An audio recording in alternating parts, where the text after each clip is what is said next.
Sir Bhagyaraj படங்கள் நீங்க பார்த்துட்டு எந்த படம் ஐயோ நான் நடிச்சுதான் நல்லா இருக்குமேன்னு ஃபீல் பண்ண படங்கள் இருக்குமா? முந்தானை முடிச்சு முந்தானை முந்தானை முடிச்சுதான். பிகாஸ் அந்த படத்தில் நீங்க நடிக்கலன்னு ஒரு ஃபீலிங் இல்ல எனக்கு என்னன்னா பொடிமோள் ரொம்ப அழகா பண்ணிருப்பாங்க. ரொம்ப அந்த இன்னசென்ஸ் என்ன சொன்னாலும் அந்த கேரக்டர் விட்டு அவங்க கொஞ்சம் கூட நகர்ந்து போயிருக்க மாட்டாங்க. ஸோ எனக்கு அதுல எனக்கு அந்த மாதிரி ஒரு படம் பண்ணிருக்கலாமே அப்படின்னு தோணும். அவ்வளவுதான். இப்ப அவர் காம்பினேஷன்ல நடிக்கணும்னா ரெடியா? கண்டிப்பா நடிக்கலாம். அதனால என்ன. சரி, பாக்யராஜ் பத்தி ஒரே லைன்ல சொன்னா என்ன சொல்வீங்க? The beautiful man. Thank you sir. Thank you so much. முந்தானை முடிச்சுதான். பிகாஸ் அந்த வருஷம் 1983ல ஊர்வஷியும் நானும் ஒரே டைமில் தான் ஐ திங்க் ஜூலையில் முந்தானை முடிச்சு ரிலீஸ் ஆச்சு அண்ட் செப்டம்பரில் என்னுடைய படம் மண் வாசனை ரிலீஸ் ஆச்சு. ஸோ அந்த எல்லா அவார்ட்ஸ்லேயும் ஊர்வஷிக்கா எனக்கா இல்லை பானுப்ரியாக்கா மெல்ல பேசுங்களும் அதே டேட்டில் ரிலீஸ் ஆச்சுன்னு நினைக்கிறேன், அதே வருஷம்.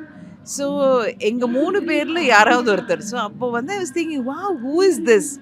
எனக்கு ஊர்வஷி பானுப்ரியா நாங்கள் எல்லாரும் சேர்ந்து நிறைய படங்கள் ஃபோட்டோகிராஃப்ஸும் எடுத்திருக்கோம். பட் டைரக்டர்ஸ் யார் அப்படின்னு பார்த்துட்டு நான் 2 படமும் பார்த்தேன். மெல்ல பேசுங்களும் பார்த்தேன், முந்தானை முடிச்சும் பார்த்தேன். And I really liked. But of course அந்த மாதிரி ஊர்வஷி மாதிரி தமிழ் பேசுகிறதும் அந்த மாதிரி அவ்வளோ சூப்பராக பண்ணதும் இட்ஸ் இம்பாசிபிள். அதாவது ஷூட்டிங்ல சீன்ல இல்லாம அப்பார்ட் ஃப்ரம் தி ஷூட்டிங் ஏதாவது சின்ன இன்சிடென்ட் ஏதாவது ஞாபகம் இருக்கா? I was always very prompt and punctual. ஷூட்டிங்க்கு வந்துடுவேன் நான் 4 நாள் பார்த்தாரு. Because he always use to come a bit late.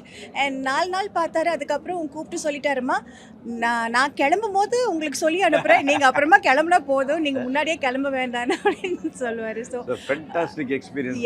S okay. சரி, பாக்யராஜ் சார் அண்ணா ஒரு ரைட்டர், ஒரு டைரக்டர், ஒரு ஸ்க்ரீன் பிளே ரைட்டர், ஒரு மியூசிஷியன் கூட. அவர் மியூசிக்கும் பண்ணுவார். அது இல்லாமல் was in politics and also ஒரு பத்திரிக்கார். ஸோ இவ்வளோ டைமென்ஷன் இருக்குது. அதில் எந்த டைமென்ஷன் உங்களுக்கு ரொம்ப பிடிக்கும்? நடிகர் அண்ட் கதாசிரியர். Super Meena, thank you so much for coming. Thank you. நிறைய பேர் பாக்யராஜ் படத்தில் நடிக்கணும்னு ஆசைப்பட்டிருப்பாங்க. உங்ககிட்ட பாக்யராஜ் கிட்ட பிடிச்ச ஒரு விஷயம்? ஃபர்ஸ்ட் ஆஃப் ஆல் ரொம்ப சந்தோஷமான ஒரு ஈவெண்ட் இது. யாருக்காகவும் மறக்கவே முடியாத ஒரு ஈவெண்ட். இன்னொன்று பாக்யராஜ் சார் நாங்களாம் ஒரே ஏரியா, லேக் ஏரியாவில் இருந்ததுனால எங்களுக்கு இன்னும் கூடுதலாக ஒரு பிரதர்லி அஃபெக்ஷன். அவரோட எல்லா நடிகராக இருந்தாலும் சரி, யாராக இருந்தாலும் சரி, அவரோட ஸ்கிரிப்ட்லேயும் அவரோட டைரக்ஷன்லையும் நடிக்கணும்னு ஆசைப்படுவாங்க.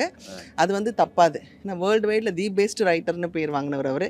ஸோ அவருக்கு இந்த மாதிரி ஒரு ஈவெண்ட் பண்ணுறதுல ரொம்ப சந்தோஷம். அதில் நான் கலந்துக்கிறதுல அதை விட சந்தோஷம். அவர் டைரக்ட் பண்ண படம், நடிச்ச படத்துல ரொம்ப உங்க அட்ராக்ட் பண்ண படம்? எனக்கு விடியும் வரை காத்திரு ரொம்ப பிடிக்கும். ஓ, ஏன் இது? அது ஒரு மாதிரி த்ரில்லராக இருக்கும் இல்லைங்களா? அந்த படம் டிஃப்ரெண்ட்டாக பண்ணியிருப்பார் சார் அதில்.